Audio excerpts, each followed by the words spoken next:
This one is dedicated to each and every one of you who appreciate a great glass of wine. You know what I mean? It's Monday. Let's raise a glass to the beginning of another week. It's time to unscrew, uncork, or saber a bottle, and let's begin exploring the wine glass. Today, I am sharing a recording of a webinar that I attended hosted by Susannah Gold of Vigneto Communications. It has been said that Pinot Grigio is the wine that is loved to be hated. It's the scapegoat for simple wine. Wine without character, wine without depth. The catch-all for what's wrong with supermarket wine. Well, Albino Armani Pinot Grigio is turning heads and leading the charge in changing that opinion. It is a Pinot Grigio worthy of your love. Blush. Hey everybody, I'm Lori Budd, a UC Davis winemaking program, someday service, champagne specialist, and WSET Level 2 graduate.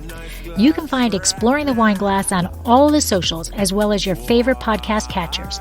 If you haven't subscribed yet, now's the perfect time to swipe, subscribe, rate, and review. I promise I'll never tell you what to drink, but I'll always share what's in my glass. I think it's absolutely safe to say that Albino knows more about Pinot Grigio than probably anybody else anywhere, not just in Italy. We're talking about Albino Armani today as Albino Armani, who owns his own winery, but you may know, the ones who certainly who've been to the wine media conference recently, that Albino is also the president of the Consorzio of Pinot Grigio Delevanexes. So he also wears that hat. But we are talking today about his winery. And so if you see on the label, which you guys all have the same 4 wines. So they make 5 Pinot Grigios, but I made the decision to send all of you 4 of them. So everybody has the same 4 wines. But as you can see in their logo, they have been in business, in the wine business, since 1607. So that's a very, very long time. And it's a family of 400 years of history. And this deed that you see in this picture is a deed that they have from the year 1607. And Domenico Armani signed this deed on December 7th. So at this point, Albino, although he speaks English, he doesn't feel 100% comfortable speaking in English. So I would love you to say a couple of words maybe about your family, and then I can happily translate for you, Albino. Okay? See? So Albino is saying he's actually moved to see so many people and all of us from different parts of the United States, and he's really so pleased. And it's of course night in Italy. It's 9:15 or 9:10, and he wishes that he could show us his vineyards and how beautiful it is right now and how just gorgeous the vineyards are. He's in the Veneto today. So they have wineries in all of these 3 regions that we're talking about in the Veneto, but today he's in the Veneto. So he's saying that, it's a family that has 400 years of history and uninterrupted history in terms of their work in the vineyards. So they have always been working the vineyards as farmers. There's never been a generation in all of these generations in the last 400 years that hasn't been involved in viticulture and that hasn't been involved with Pinot Grigio. So a very, very long history, both with the terroir and also with this particular grape variety. So he's saying that he was born and his family really started in the Val Garena, so in Trentino, and that's where they were for about 350 years. And it's only in the last 50 to 60 years that he and his father before him started to expand their work in the Veneto and in Friuli. So his family comes from Trentino and then expanded into the Veneto and Friuli. So that is, we are tasting wines today from all 3 of those regions, right? So Albino is saying that he's very proud of this fact that they've been in this industry in these regions, Trentino and Veneto and Friuli, for all of these years, because it's very different from somebody who's just come to this area 20 years ago, because they have this historical knowledge and experience with these terroirs. So if we look at this next slide, this Albino and his wife Egle are the 16th generation of wine growers, and they have 750 acres of owned vineyards in the northeast of Italy, so 3 regions. And, as you can hear, I think when Albino speaks, even if you don't speak Italian, I think it totally comes through, his respect for his terroir and love for his region and Northern Italy. And, the feeling of being a guardian of these indigenous grape varietals. So these are the three regions. I don't know if everyone had heard of the Tre Veneto before I sent you these wines, or were at the wine media conference. Did everyone know about the Tre Veneto? Was that a word that you'd heard of? It's something new for you guys? Something new? Yeah. So the Tre Veneto are these three regions, so Trentino, Friuli, and the Veneto. And this is a nice slide just so you can see. These are the areas where Albino and his family have home at wineries. So in Friuli, it's Sequals. And this is in the Veneto, San Polo di Piave. And their main headquarters is here in Dolce, which is right here on the border. Albino, vuoi dire qualcosa qui su questo slide? So what Albino's saying is that all of his wineries are surrounded by mountains. So he's very close to the mountains, and that's where he feels that Pinot Grigio is really finds its home. So he has all of his wineries very close to the mountains. He also personally loves the mountains. He's a hiker and a skier and very into extreme sports. So mountains are really in his heart, and where he thinks also that Pinot Grigio finds its best location. Qui vediamo le 5 cantine come hai visto prima, ma questo l'hai già visto. I territori sono molto diversi, no? Se vuoi dire due parole anche tu, ecco, dal Veneto con territori morenici, i sassi del Friuli, territori... Okay. È un territorio. So these are three slides which show, in the previous slide you saw where his wineries were, and now this is an example of how different the terroir is in each of these different areas. So in the Veneto, it's this morenic soil, which it comes from the end of a glacier. When a glacier retreats, it leaves this morenic soil and I'm having trouble speaking, alluvial soil. And then in Friuli Venezia Giulia, you see these huge stones, and it often has a lot of clay. And then in the Val d'Adige, you see these stones that are more calcareous, more alluvial. Vuoi dire qualcosa anche Albino sul territorio? So he's saying that, he feels that this area that you see, this Tre Veneto, it's like a mosaic. So you can, kind of play with it if you're an enologist, right? So the same grape variety, but how different it shows its potential through the different soils that you find among the different regions, but also within each of the regions. So as an enologist, he really has fun with this, diversity that he has at his hands. And he's saying that, it's beautiful to have one winery and to know your winery really well, but he's lucky because he's got 5 wineries and he has so much potential to see how Pinot Grigio grows in different areas. So if I may say to everybody, when we designed this webinar, also it was our objective was to make a fun event and an exercise to see how the same grape varietal, which sometimes is considered simple or quite all the same, can express very much the different terroirs. So it's an example of how one varietal changes so much depending on where it is grown and how is it made. Great. Thank you, Dario. So I'm going to move on because I'm also conscious of everybody's time, and we've got a lot of great wine to taste and a lot of interesting slides to look at. Okay, so let's talk about this Pinot Grigio revolution. So as you may know, Italy counts for 39% of global Pinot Grigio production. That's a huge amount, as we know, and 85% of that production takes place in these 3 regions. The US is the #1 export market for Pinot Grigio with almost 40%, and Pinot Grigio is America's 3rd most popular varietal. Some of you see on this pie chart some of the other areas that are really interested in Pinot Grigio. So of course, Germany, Austria. I think it's interesting that Moldova is 4%, just like New Zealand. I just think that's a very interesting sort of for such a small country. Did everybody know that that Italy was the producer of 39% of global Pinot Grigio production? I mean, I know you know that, Robin, because you were just at the Wine Media Conference. But did you know that before the Wine Media Conference?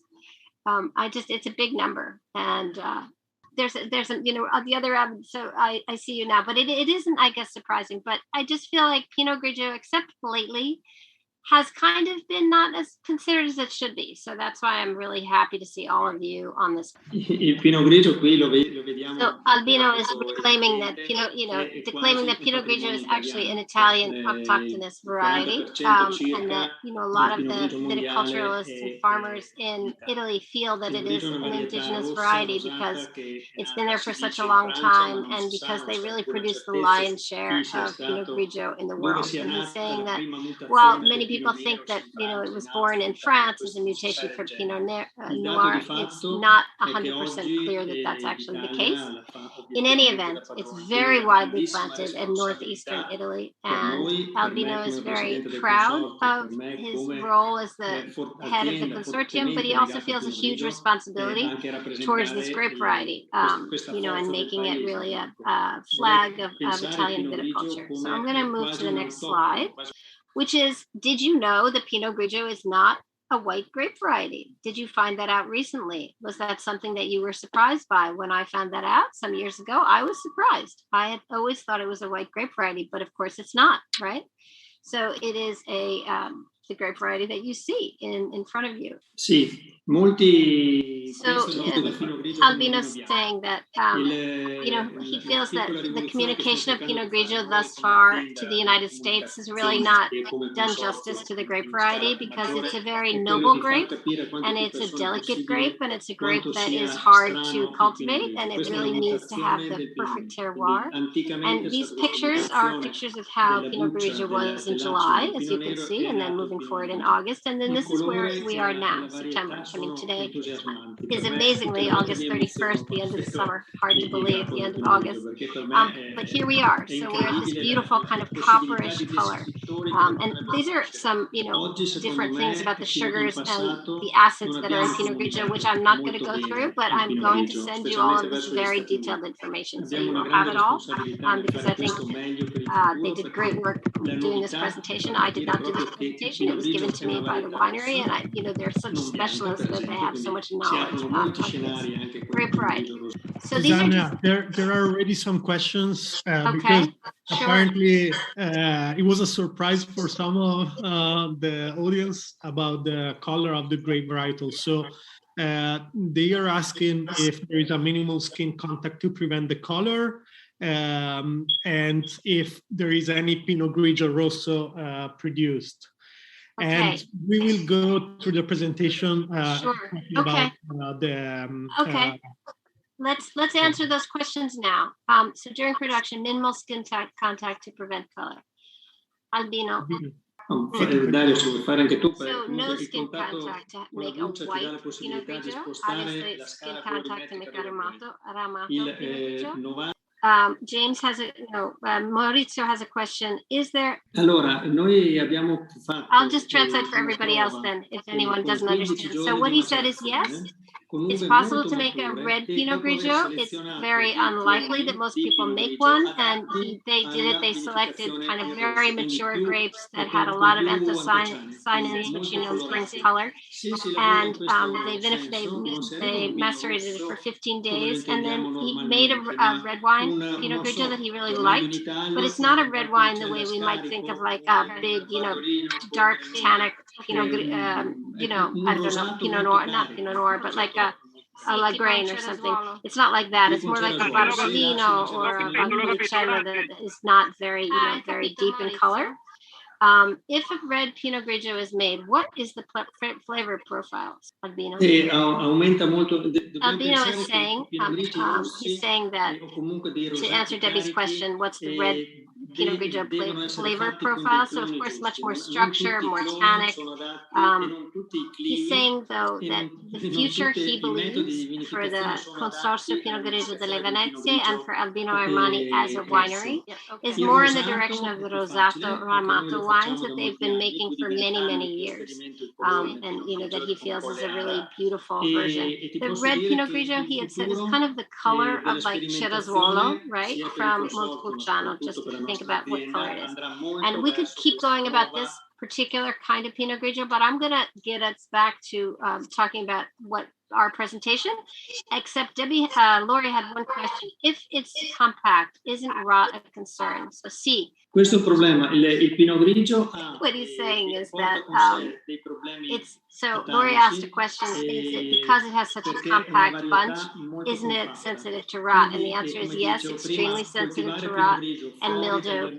Pinot Grigio is a very, very delicate grape. So what Albino is saying is it needs the right climate, it needs the right altitude, and it needs the right hands, right farmers who know how to treat the plants and have a lot of history with the particular grapevines, because otherwise they can make disaster. So this slide just shows all the different names for Pinot Grigio in different countries, and of course it's genetically related to Pinot Noir and Pinot Bianco. So I'm going to keep going. This is another slide about the maturation of Pinot Grigio, and it's premature maturation and at different altitudes and pruning and all of that stuff. But you're getting all of this, so I'm going to get on with the presentation so that we can also begin to taste these wines.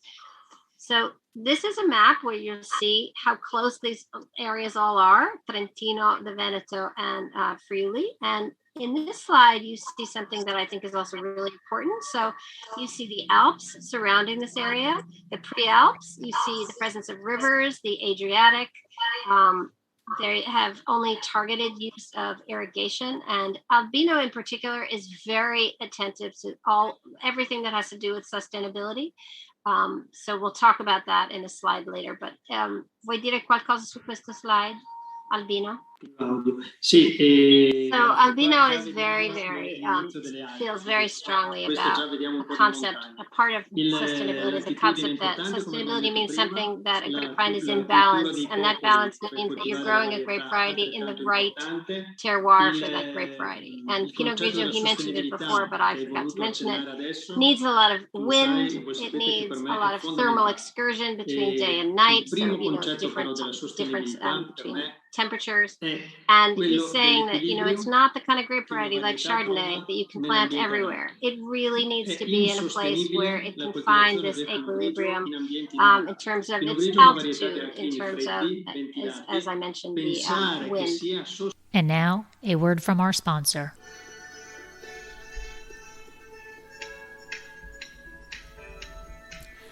Looking to be in the know about Dracaena wines? Want to be the first to know about our new releases and special offers? All you need to do is sign up for our newsletter. There is no commitment necessary, and I promise you we won't spam your mailbox with loads of messages. Need another reason to sign up? Quite possibly the best reason? You'll immediately get a discount code for 10% off your first purchase and be privy to newsletter-only discounts. Let Dracaena Wines turn your moments into great memories. Visit our website, www.dracaenawines.com, or use the link in show notes to sign up. It will take you less than a minute, but the rewards will last a lifetime. So I'm going to move on a little bit. And this is just a beautiful slide, which you'll all get. And it's the average growing season temperatures. And as you can see up here, that where Pinot Grigio is, this line, the Triveneto average climate is, pretty high up there. I mean, pretty cold, right? So, this is the line. So it's, one of the coolest areas, grape varieties that needs the coolest temperatures right underneath Moller-Thurgau. So I think that's a pretty interesting graphic that I was surprised when I read it. Vuoi dire qualcosa su questo grafico, Dario o Albino? Sì, è molto semplice. So Albino's saying he feels like Pinot Grigio is kind of like him. He's a person of the mountains, and if you put him in Sicily, he would really suffer. And that's the way he feels about, a grape variety like, he's kidding around, but a grape variety like Pinot Grigio, it really needs to be in these cooler climates, which you can see from the So there are 4 different DOCs within the Triveneto that you can see on this slide. So I'm sorry, I'm moving something on my screen. So there's the DOC Delevanexes, there's DOC Friuli Grave, the DOC, what happened? Val d'Adige, and then DOC Val d'Adige Terra dei Forti. And you can see, I think you can see sort of the different colors of these 4 areas. So this is, these are the 4 different wines that we'll be tasting today. And we're going to start with Delevanexes. So everybody grab your bottle if you have one near you. I hope you do. I'm so excited to open a bottle of wine. I haven't had anything to drink today. I know it's only like 3:30, but I just got back from vacation. It's always hard to come back from vacation, right? Get back into your daily life. So, you might wonder why. Sì, io non credo nelle bottiglie. Albino saying, well, many people put their Pinot Grigios in lighter bottles. They really shouldn't because of oxidation. And because he loves Pinot Grigio so much, he would not put his Pinot Grigio, even Pinot Grigio Delevanexes, in a lighter, in a clear bottle because it will oxidize the wine. As the president of the consortium, which is a recent appellation, the DOC Delevanexes from 2017 on, but work began much before. Albino has been able to bring many different things to this huge DOC. It's più grande in Italia. See, it's the largest DOC in Italy. And as the president, he did many things, including moving it from being an IGT to a DOC and reducing the yields by da quanto è stato ridotto il rendimento? Prima avevamo, so noi produciamo meno. He was able to move, 10,000 wine growers in this DOC to producing 40% less in their vines than they did before. So of course, what does that do? That increases the quality of the wines, right? Lower yields, lower production, better quality wines. And his personal yields in his winery are much less than what they are allowed according to the DOC.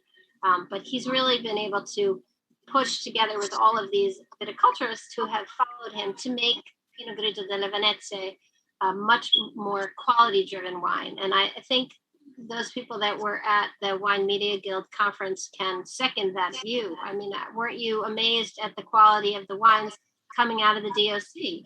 Yeah. It's really different than it was in the past. And I'm sure that that's partly thanks to Albino and largely thanks to many people. And Albino's very, not a braggart, so he wouldn't say that it's thanks to him. But, your leadership, I'm sure has been fundamental bringing the consortium forward.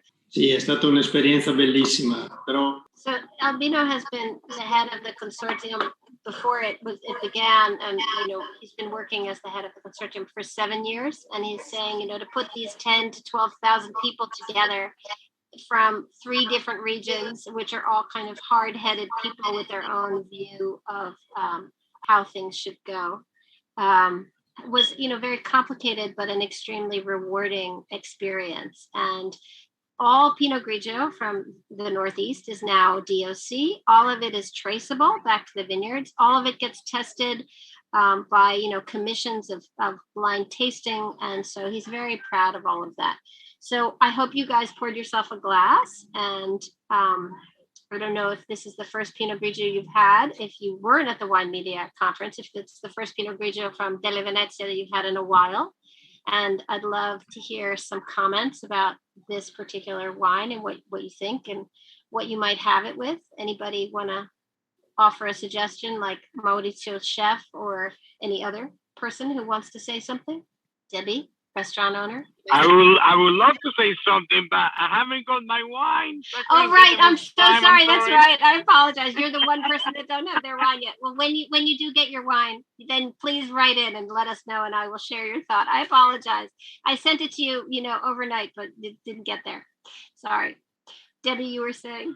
I just tasted it, and I'm having sushi for dinner tonight because I'm not at the restaurant because we're closed. So I'm really excited to...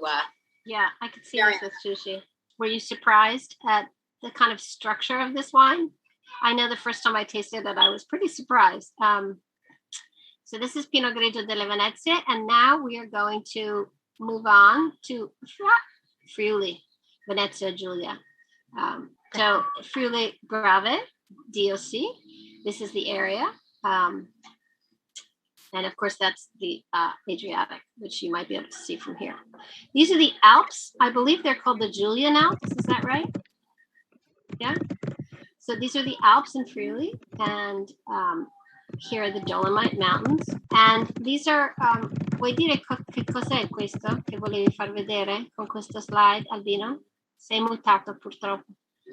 L'audio? Sì, prima abbiamo parlato delle... Aspetta che dico questo. So Pinot Grigio Delevanexes, which I probably should have said this before. This is a blend of a Pinot Grigio from all three of his regions, right? So from his vines in Trentino, from his vines in Friuli, and from his vines in the Veneto. And then he makes the blend.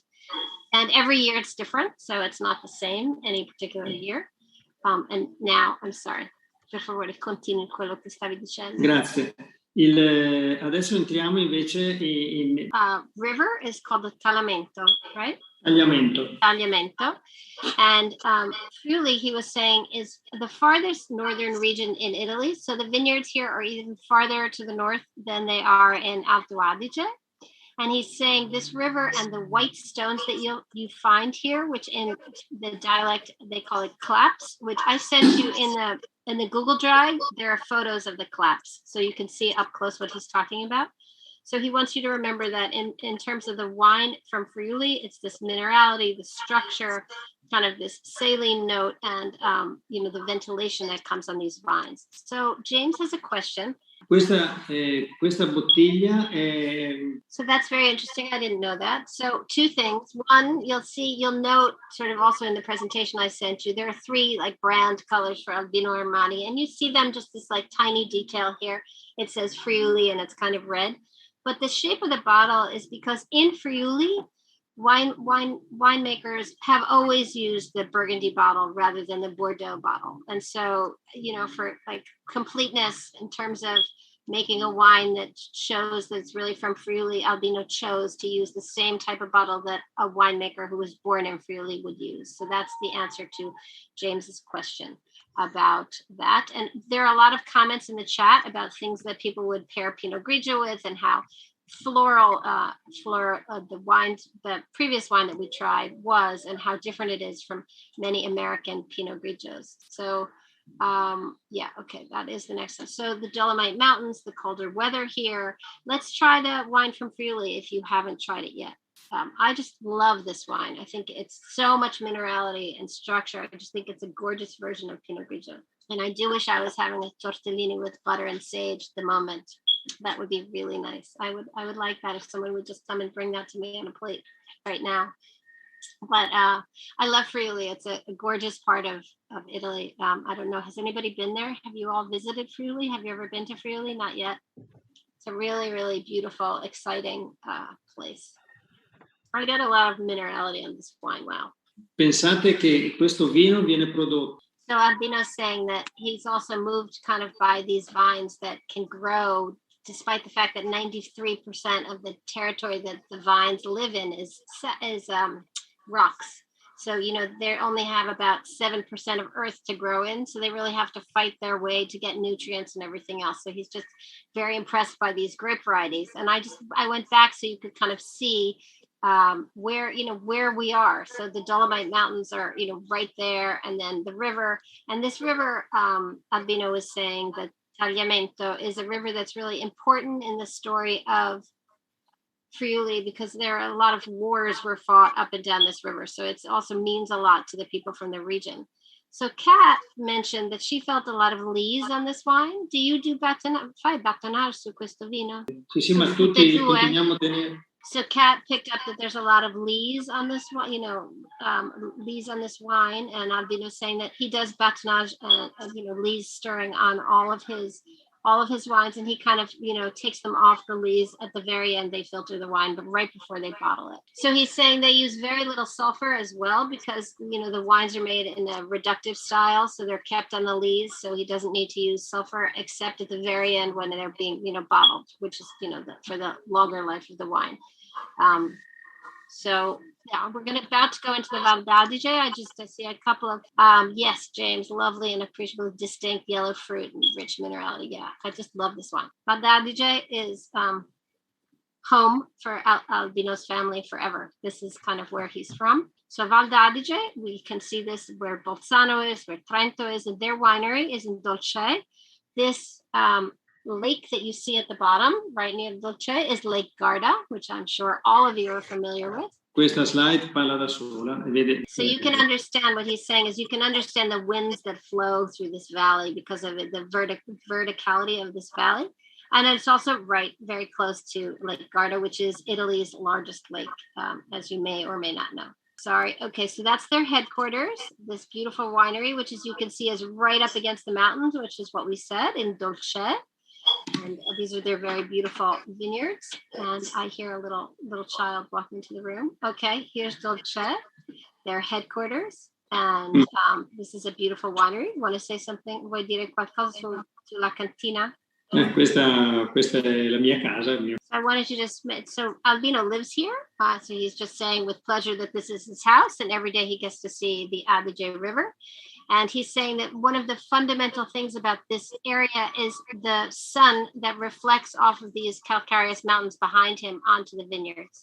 You know, that the light reflects off of these calcareous mountains and goes onto the vineyards. And of course, the winds and the winds, the sun, and the river. And the river and Lake Garda all kind of brings this mild temperatures to the vineyards, because Lake Garda mitigates kind of the colder weather that you might see. This is the Adige River, which if you've ever been to Verona, the Adige runs right through the Verona, as you may know.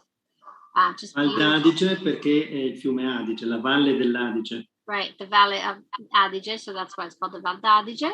And let's taste Corvara. This is Val d'Adige, which is the fifth wine that they make. Remember I said they make 5 Pinot Grigios, so I did not send you the Val d'Adige. I sent you Corvara, which is their single vineyard. So let's try that one. And as you can see from this slide perfectly, the limestone reflecting on the sea. So we're back to a Bordeaux bottle. Mi sentite? Sì. So the Val d'Adige is probably the region that most of us know when we think of Pinot Grigio. You know, Santa Margherita made this region very famous in the United States. This is where they chose to, make their Pinot Grigio and make it very well known in America. Of course, Albino is saying he's always been here. This is the area that he's from, but it is the most widely known part of place to make Pinot Grigio also here in the United States. And Corvara is their single vineyard Pinot Grigio from the Val d'Adige. So producers can choose to make, use different DOCs when they make a wine, right? So this is the single estate Corvara, lots of thermal excursion, as we mentioned, extended, winds, extended daylight hours, a lot of temperature changes. I get a lot more kind of herbaceous notes on this one than in the Friuli one. I don't know about anybody else, what you see in terms of the differences between one and the other. I love how different each of these wines are, right? Same variety, very similar winemaking, same producer, but so different, which just, shows the importance of terroir. Qui dovreste sentire una struttura maggiore. Albino is saying that he just loves this wine and finds, he really expects this to be their kind of bestseller. And he feels that, it's such a powerful, structured, beautiful wine, but it's also from a little bit of a warmer climate. So a little bit different than the wine we just had from Friuli. And he was saying that the name of the wine, Corvara, comes from the fortezza, or, the fortress, which called Corvara, which is in this area, which was from 1300. So yeah, I love the differences that we're just tasting even in this wine, this little small tasting, right? So the fourth wine that we're going to be tasting is from Terra dei Forti, another part of Val d'Adige, a different DOC, a much smaller DOC, as we know. And no, I'm going the wrong direction. Here we go. And it has southwest exposure. Again, and just a beautiful view of this valley and, these vineyards. Okay. So last wine of the day, unfortunately, Coleara, beautiful wine. So it's Albino told me about this story, so I will try to. I'll let him tell it, and then I'll try to say it. So Coleara means like it's a sacred place. So Ara is an altar. Vuoi spiegare un po' la nascita di questo vino? Sì, torna indietro, Dario, sulla foto precedente. So what he was saying was on this slide, this is Coleara, and it's actually, it doesn't look like it, but it's a hill. Colle means hills. So if you see the other side, the white cliffs, that's Corvara, but this side is Colleara, which is more towards the east. And it was a location where the Romans built an altar. So it's been a sacred location for 2,000 years. Colleara, so a sacred altar location. And it's a place that is very dear to Albino's heart and, was to this region very sacred place. Ok, adesso continui per favore. Perfetto. Il colore che trovate nel bicchiere, non so se lo state già assaggiando. So he's saying that to get this perfect color, which is very precise, specific color, each grape is harvested by hand. And so there can be no unhealthy grapes in this wine because otherwise the color would, change. So it took them many years to get the exact perfect color that they wanted. And this is the color. And it's very stable as a color. And it's a historic color. So this isn't something that they're doing because it's, alla moda now. They've always made Ramato because it's the traditional version of Pinot Grigio. Quando parlavamo del colore del Pinot Grigio, questo è uno delle... So he's saying you have to have, complete control over the grapes because each one has to be perfect. Otherwise, you will not have this interesting color, which isn't really it's not a rosé. It's not a white wine. It's got, it's got a very specific color, which they were calling pink gold for a while. I don't know that I like pink gold as a color. I'm not sure the exact color to call it. But it's just such a beautiful, unique color, this particular wine, I find, and just amazing on the palate.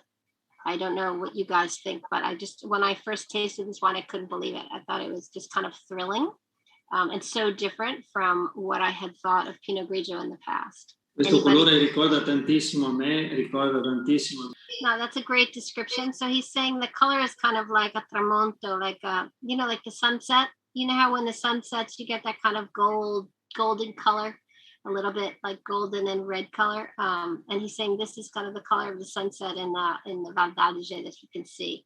And again, as we mentioned, there's overnight skin. We didn't mention it. I'm sorry, but with this wine there is overnight skin maceration. Sì, a seconda delle annate facciamo più macerazione. So he's saying it depends a little because I asked, is it always 24 hours, the skin maceration? And he said, well, it depends on the year. So like this year is a little bit of a warmer year. So it might be 8 to 10 hours on the skins. 2 years ago was a cooler year. So he's saying it might have been around 20 hours on the skins. So just a really amazingly beautiful colored wine. And I know Susannah, we have a question by Maurizio would like to make a question. Yes, Maurizio, please. Maurizio, you have to unmute yourself. Cioè, ha menzionato il botrytis, Yes. qualcosa decía de botrytis. Fai il Pinot Grigio con il botrytis o non lo fare ad Albino? No, Maurizio, la stabilità per me del Pinot Grigio è fondamentale. Si può lavorare con uve botritizzate, però allora devi andare a fare dei passiti diversi, una tipologia di passito diverso. Lo facciamo per esempio in Casa Belfi su un'altra azienda con altre uve più facili, diciamo, rispetto al Pinot Grigio. Il Pinot Grigio lavoriamo assolutamente senza botrytis. Per me devo evitarle il più possibile. So I just want to mention that Maurizio asked if he does anything with botrytis, and Albino said he does nothing with botrytis. He's made pasitos with, grapes that have botrytis in another one of his wineries, but that's not what he's doing here or with this wine. And we could go on and on about this. I'm just mindful of the time. And I needed... Grazie. Grazie a te, Maurizio. I just want to mention the sustainability journey, and I'm just going to touch on this slide and then turn off my screen and we can, going the wrong way. So Albino's very attentive to sustainability in many, many ways. If anybody is interested in kind of getting into a deeper dive about this, I'm happy to arrange a conversation separately with Albino because I'm conscious of your time. It is 4:10. But they do so many things in the winery that they're proud of and that I'm proud to work with. Between economic sustainability and environmental sustainability and social sustainability. I'm sorry, I'm having a problem. If I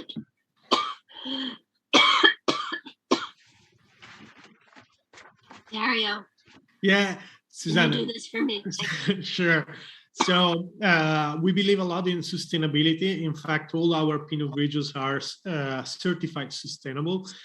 You can see some of the points where we concentrate all our efforts to be responsible with the environment, but also to bring on a legacy and deliver to the next generation our territories and the knowledge that we share with these wines.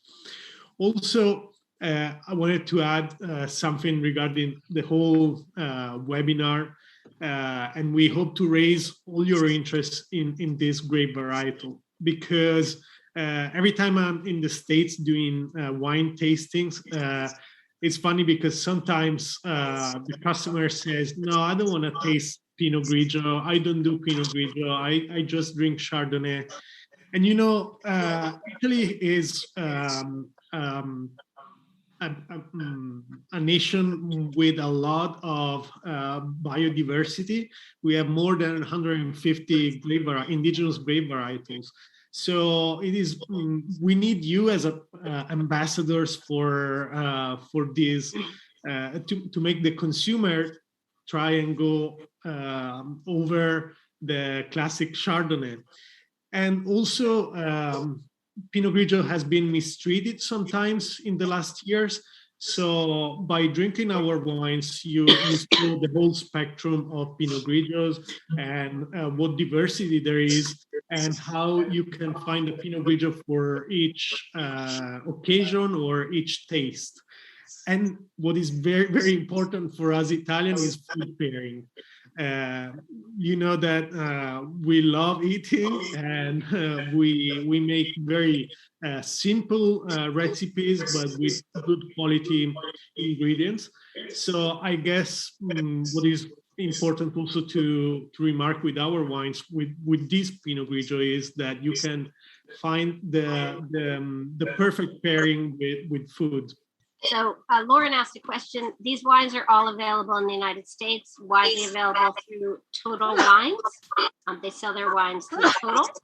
And as I mentioned, in terms of sustainability, they just do everything, and they look at it from all these different points of view, whether giving back to the community, their workers, the health, the air, the water they use. They have a huge project using their own yeast. So all the yeast that they use come from their own vineyards.